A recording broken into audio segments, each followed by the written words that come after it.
If you need further clarity on any specifics of the disclaimer, please write to us at zoominwithrd@gmail.com. आम आदमी party बड़ी गजब की party है। केजरीवाल खुद हार गए, सिसोदिया हार गया, सौरभ भारद्वाज हार गया, सत्येंद्र जैन हार गए, सोमनाथ भारती हार गया और उधर आतिशी डांस कर रही है, एंजॉय कर रही है। केजरीवाल जी इसी जन्म में हिसाब हो गया, अगले जन्म की जरूरत ही नहीं है। हाँ, अगले जन्म की आपको जरूरत है, क्योंकि आपको बनना है इंडिया का प्राइम मिनिस्टर। मुझे लगता है ये आपके जितने भी लीडर्स हैं ना, ये गलत प्रोफेशन में है। इनको एक्टिंग में होनी चाहिए, बिल्कुल ऑस्कर लेवल एक्टिंग करते हैं। आतिशी का वीडियो देखिए, केजरीवाल का वीडियो देखिए, बढ़िया एक्टिंग करते हैं ये लोग। इनको पिक्चर में डालो।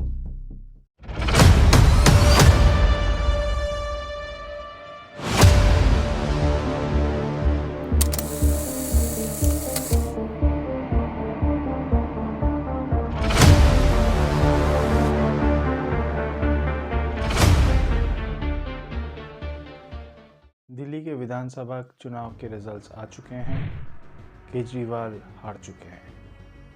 भाजपा को मिले हैं 48 सीट्स, आपको मिले हैं 22 seat and as usual Congress ने इस बार हैट्रिक किया है, 0 सीट्स।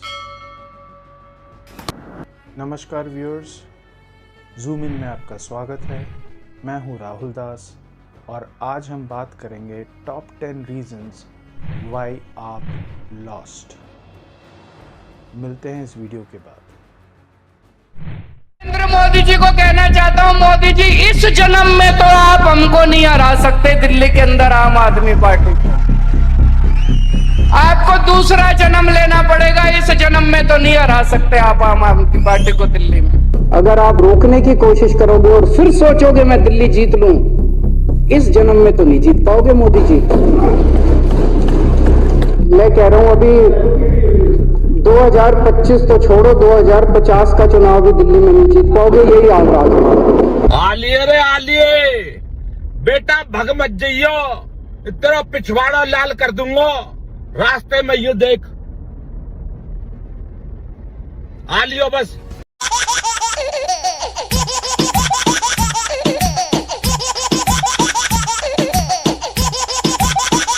हम तो इलेक्शन लड़ेंगे, कभी नहीं जीतेंगे, मुझे पता है। मैं भगवान का श्राप।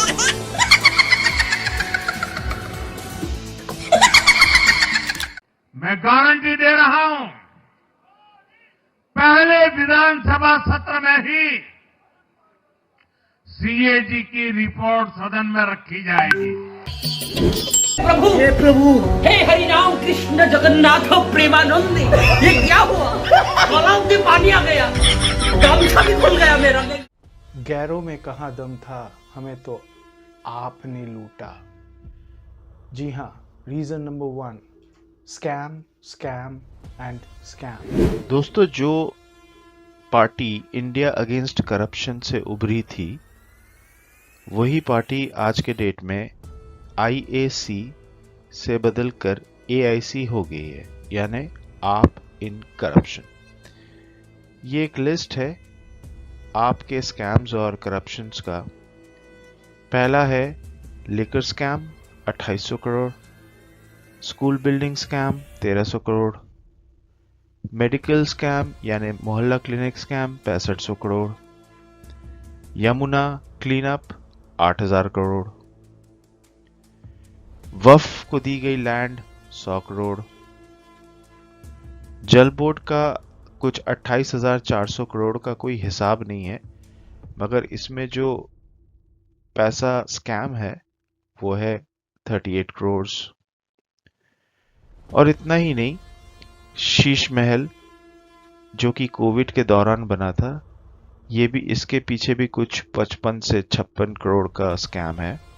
और इन सब के अलावा कुछ 1000 DTTC बसेस का स्कैम है, which is for 4500 crore, and CCTV installation है जिसका है 571 करोड़। रस्में वादे प्यार वफा सब, बातें हैं बातों का क्या। Reason number 2, broken promises. Failure number 1, drinking water crisis. अभी दिल्ली में जो इनका टारगेट था कुछ 1800 कॉलोनीज में पाइप्ड कनेक्शन देने का, उसमें से सिर्फ 15% ही घरों में पाइप्ड कनेक्शन है। और दिल्ली में पानी की कमी की वजह से जो टैंकर माफिया है उन्हीं का एक वर्चस्व है। ये एक रिपोर्ट है जो ये कहती है 19 out of 37 sewage treatment plants in the city do not meet the standards। यही एक कारण है कि दिल्ली को पीने का पानी जो है वो ढंग का मिल नहीं रहा है।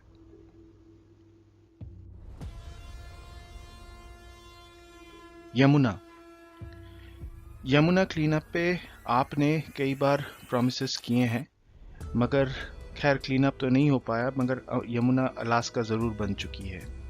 फोटो में आपको दिख ही रहा होगा।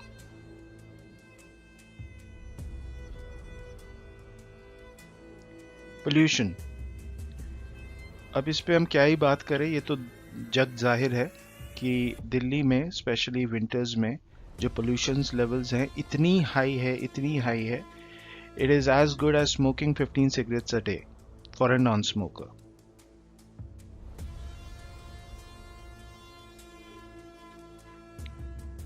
Health care promises, Mohalla clinic. AAP सरकार ने ये प्रॉमिस किया था कि बाय 2020 वो 1000 मोहल्ला क्लिनिक्स बिल्ड करेंगे। 2023 तक सिर्फ 518 मोहल्ला क्लिनिक्स ही हो पाए हैं, जिसमें से 20% फंक्शनल नहीं है।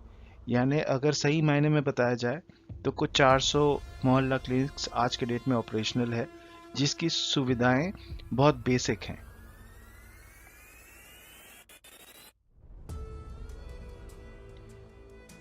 गार्बेज क्लीनअप, गाजीपुर लैंडफिल, आपका ये प्रॉमिस था कि वो इस एरिया को क्लीन अप कर देंगे और ये जितना भी कचरा है इसको ठिकाने लगा देंगे, बट ऐसा कुछ हुआ नहीं। सेकंड, वाटर लॉगिंग, जैसे कि केजरीवाल ने कहा था कि मैं दिल्ली को वेनिस की तरह बना दूंगा, बिल्कुल ये वेनिस ही है। और तीसरा, ब्रोकन रोड्स, ये आप देख रहे हैं, ये रोड पे गड्ढा नहीं है, ये गड्ढे पे रोड है।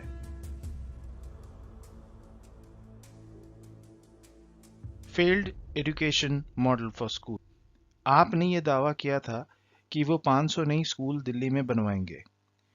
वो फिर चेंज होकर के उन्होंने कहा कि हम स्कूल्स को जो हैं रीमॉडल करेंगे। रीमॉडलिंग में उनका टारगेट्स 194 स्कूल्स के थे, जिसमें से वो 141 स्कूल्स ही अटेंड कर पाए। उनका रीमॉडलिंग में ये गोल था कि वो कुछ 6200 क्लासरूम्स बनाएंगे एग्जिस्टिंग स्कूल्स में, बट वो बना 4000 क्लासरूम्स ही पाए थे।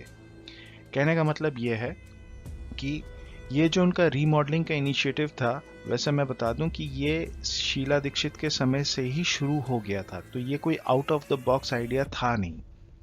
बहरहाल कुछ 7100 क्लासरूम्स की पेमेंट हुई थी और बनी है कुछ 4000 क्लासरूम्स। ये एक और घोटाला।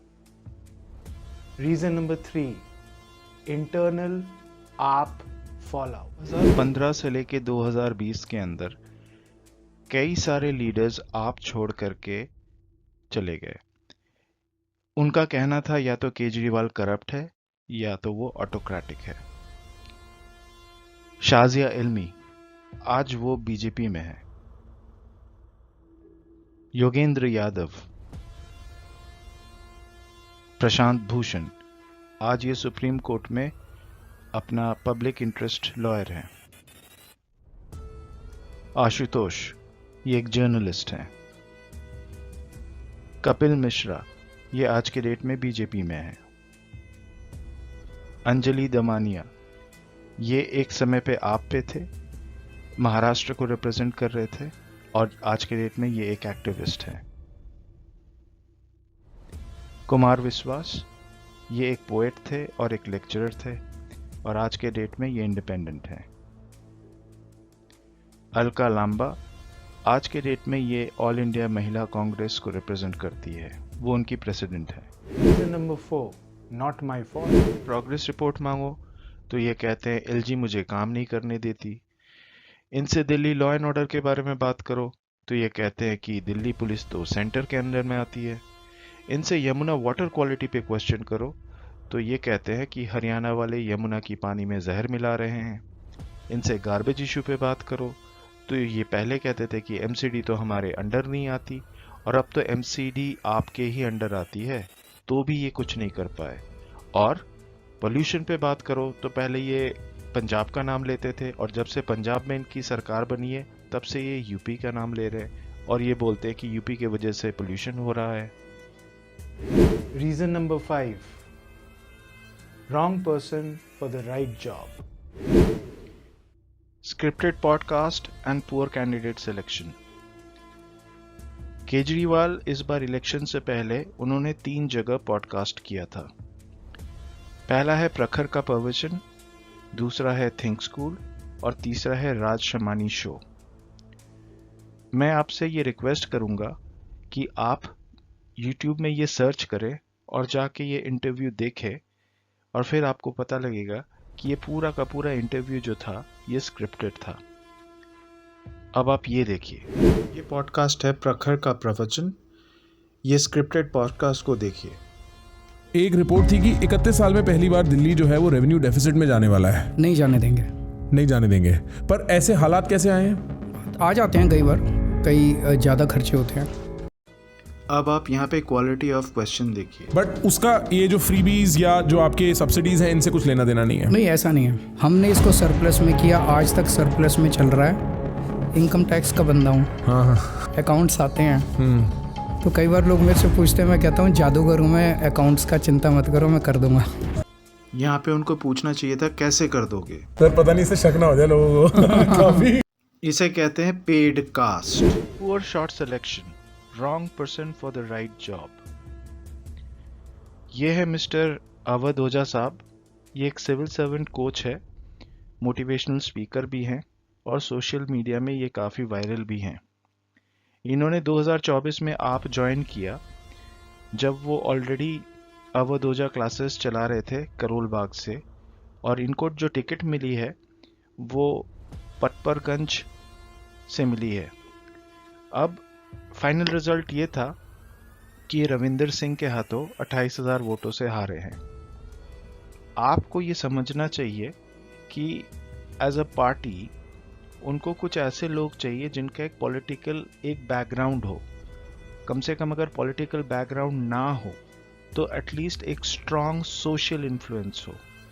सोशल मीडिया का इन्फ्लुएंस पॉलिटिक्स में कामयाब नहीं होता। और रही बात अवध ओझा की, इनका जो मास पॉपुलैरिटी है वो स्टूडेंट्स के बीच में है, और 85% ऑफ द पॉपुलेशन जो है वो या तो ऑनलाइन या ऑफलाइन पढ़ाई करती है, और वो दिल्ली के डोमिसाइल भी नहीं है। तो ये आपके लिए कहाँ से वोट्स जनरेट कर पाएंगे। दूसरा, ये है हमारे ध्रुव राठी साहब। ये जर्मनी में बैठे बैठे जो है पॉलिटिकल पार्टीज को प्रमोट करते हैं। खैर, इन्होंने अपने एक चैनल में इन्होंने अनब्रेकेबल एक वीडियो चलाया था। ये एक डॉक्यूमेंट्री था जो आपने रोटेट किया था। उसका रीज़न ये था कि ये डॉक्यूमेंट्री जो है ये दिल्ली पुलिस ने इस पे सीजर लगा दिया था, क्योंकि ये बिना डिस्ट्रिक्ट मैजिस्ट्रेट के परमिशन के कुछ जर्नलिस्टों के साथ प्राइवेट स्क्रीनिंग की जा रही थी, जो कि इलेक्शन लॉस के अगेंस्ट में था। अब जब वो स्क्रीनिंग हो नहीं पाई तो वो वीडियो मिस्टर ध्रुव राठी के पास पहुंची, और इन्होंने अपने चैनल में उसको जो है प्रीमियर कर दिया। दोस्तों, प्रॉब्लम ये है कि ध्रुव राठी जब हरियाणा की इलेक्शंस हो रही थी तब वो कांग्रेस को सपोर्ट कर रही थी, जब आप भी उस इलेक्शन में खड़ी थी। फिर जब महाराष्ट्र की इलेक्शन होती है तो वो महाविकास अघाड़ी पार्टी की का समर्थन करते हैं, और वहाँ पे भी विकास अघाड़ी पार्टी हार जाती है।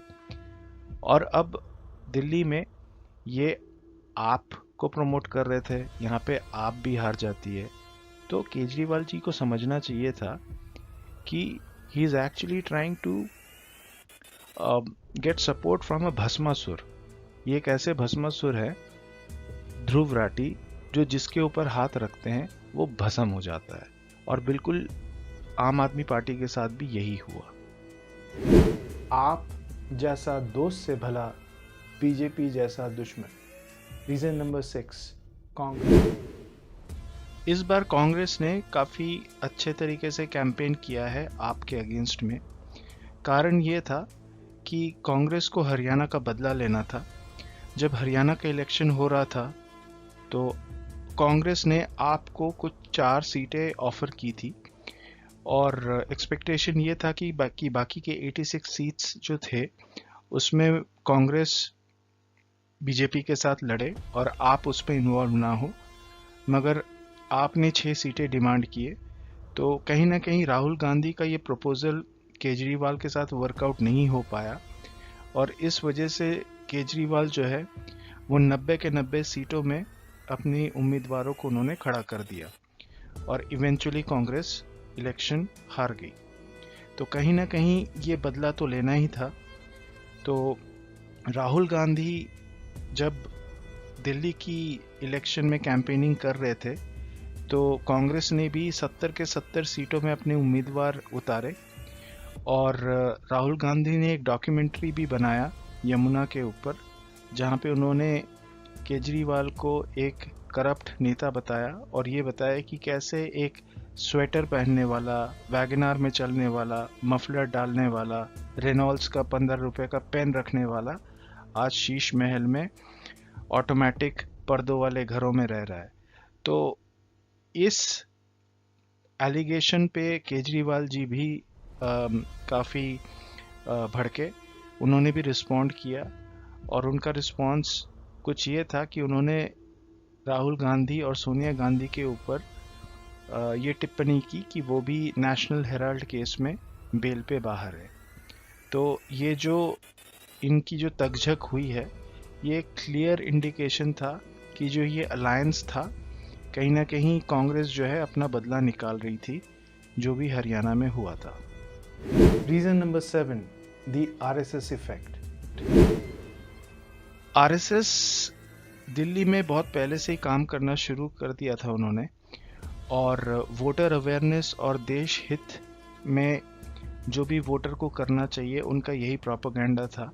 उन्होंने करीबन 500 ड्राइंग रूम मीटिंग्स की हैं छोटे छोटे ग्रुप्स में, घर घर में जा कर के उन्होंने बीजेपी का प्रचार किया है। तो बिना आरएसएस के बीजेपी ये इलेक्शन नहीं निकाल पाती। Reason number 8, BJP strong booth management. देखिए, बीजेपी का एक स्ट्रॉन्ग होल्ड दिल्ली में यही रहा है कि बीजेपी लोकसभा इलेक्शन में जो 7 सीटें होती हैं 2024 में 7 के 7 सीट बीजेपी ने जीता था।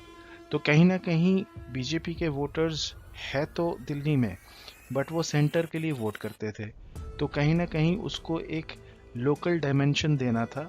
तो इस वजह से जो बीजेपी की जो ग्राउंड लेवल पे, बूथ लेवल पे जो कंट्रोल है वो काफ़ी काबिल तारीफ है, क्योंकि कुछ 7 से 10 हज़ार बूथों पे बीजेपी ने काम किया है और इसी लेटेंट वोट को अपने फेवर में यूज़ किया है।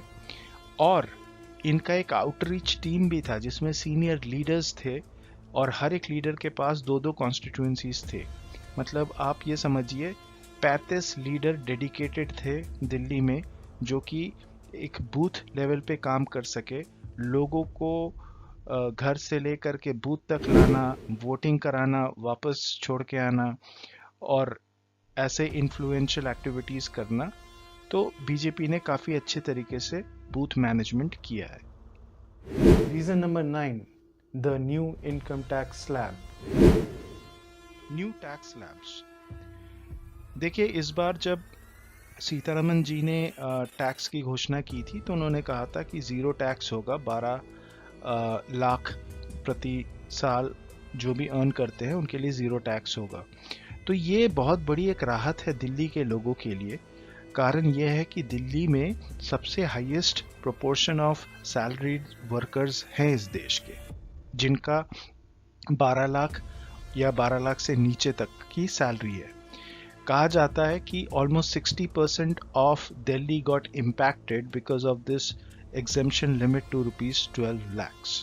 तो ये एक काफ़ी इम्पोर्टेंट एक टूल था बीजेपी का, जिससे वो दिल्ली के जनता पे एक किस्म का कॉन्फिडेंस जो है वो ला पाई, क्योंकि एक मिडिल क्लास के लिए फ्री भी उतना मैटर नहीं करता, उसके लिए मैटर ये करता है कि आप उससे कम पैसे लो, in terms of taxes, in terms of any other kind of taxes which impacts the pocket.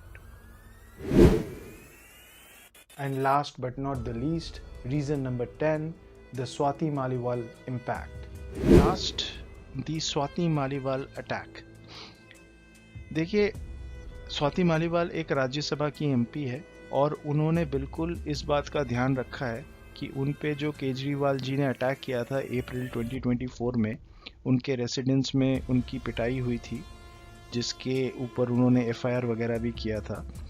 तो she ensured that she has an eye for an eye. तो कुछ हरकतें स्वाति मालीवाल ने कुछ ऐसी की हैं, जैसे उन्होंने गार्बेज का ट्रक ले आ करके केजरीवाल के रेसिडेंस के सामने कुछ औरतों के साथ पटक दिया, पूरा का पूरा कूड़ा। फिर वो उन्होंने यमुना में जा करके यमुना से पानी निकाल करके टैंकर में भर करके केजरीवाल जी के घर पे आए और पूरा का पूरा टैंकर उड़ेल दिया। फिर जब लोगों ने टूटे हुए सड़कों के बारे में बात की, तो वो कुछ लोग लेकर के गए और उनके घर के सामने जो रोड थी उनकी खुदाई कर दी। तो ऐसे काफ़ी सारी चीज़ें उन्होंने की है जो कि एंटी आप कैंपेन आप बोल सकते हैं। तो कहीं ना कहीं लोगों का ये विश्वास हो गया कि जब स्वाति मालीवाल, जो कि आपकी एक सदस्य है, जब वो ये बोल रही है, तो कहीं ना कहीं ये पूरा का पूरा मामला वैलिडेशन में आ गया कि आप जो है एक भ्रष्ट पार्टी है और ये बिल्कुल काम नहीं कर रही है, और ये पूरा इनको अगर कुछ आता हो ना आता हो, इनको अच्छी एक्टिंग ज़रूर आती है। वेलकम बैक व्यूअर्स, उम्मीद करता हूँ कि आपको ये वीडियो पसंद आया होगा। पसंद आया है तो लाइक कीजिए, शेयर कीजिए, कमेंट कीजिए और चैनल को सब्सक्राइब करना ना भूलें। और आप इस चैनल को सपोर्ट कर सकते हैं इस दिए हुए QR कोड पे कंट्रीब्यूट करके। धन्यवाद, नमस्ते, जय हिंद।